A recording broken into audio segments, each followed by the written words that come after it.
In today's video, I want to show you how you can back up your After Effects projects, because if you're like me, After Effects is an essential part of building animations. So you want to make sure that you have everything when you back up your projects.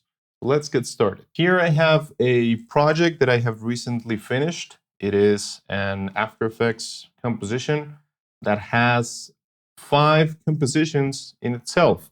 And each of these compositions might have compositions inside themselves. So very easily you can finish with a very complex project. And the thing with After Effects is that you must be organized with it, because you can very easily lose track of where everything is. The way that I do it is very simple. I just build 3 folders, which After Effects calls them bins. So I make a bin for all my assets. Here I have Photoshop files, I have vectors, I have some other videos that might have transparency, or I have backups. Sometimes I use sound effects, things like that. I also have a folder which only contains footage or video files, which I bring from Premiere Pro. And this is the important one. This is a folder that I call comps, which contains all the compositions that I built. So whatever method that you choose for organizing yourself, just make sure that you know where the compositions that you built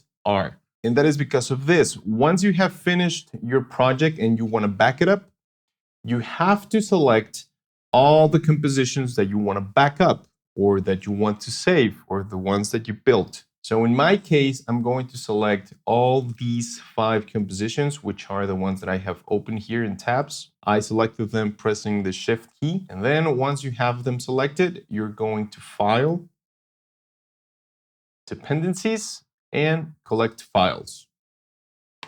Once you click on this, it is going to ask you to save the project. You're going to press Save. And then this little window is going to appear. And here you want to select some things. I want to collect source files for selected comps. The selected comps are the compositions that I selected here, the 5 compositions that I built here in this case.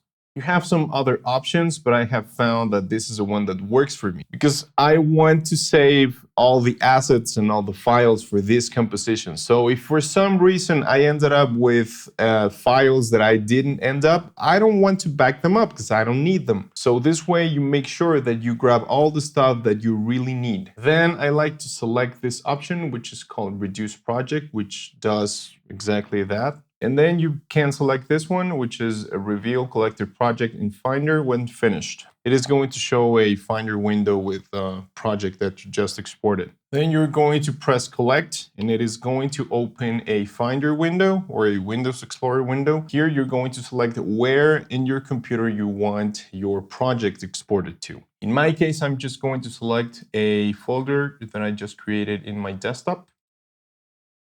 And you're going to press Save. And here it is going to collect all the files for the project. So depending on how big your project is, it is going to take a little bit of time. Once you're done, it is going to show you the folder where you exported your project. And let's take a look at it. As you can see, you have a little text report in a text file. Of course, you end up with the project file, and then you have a footage folder, which contain all the files that you need in order to open this project. Now, the cool thing that I have found, as you can see, it follows the same structure of the folders and the bins that you created. So as you can see, it created an assets folder, which is the one that I have here. And it also created a footage folder, which is the one that I have here. So that's really cool. And then all you have to do is you can toss this project to an external drive, or you can send it via Dropbox or something else. But this way you are sure that you have everything in order to open that project correctly. If you think this video was useful, please let me know in the comments down below. I'll see you next time. Bye-bye.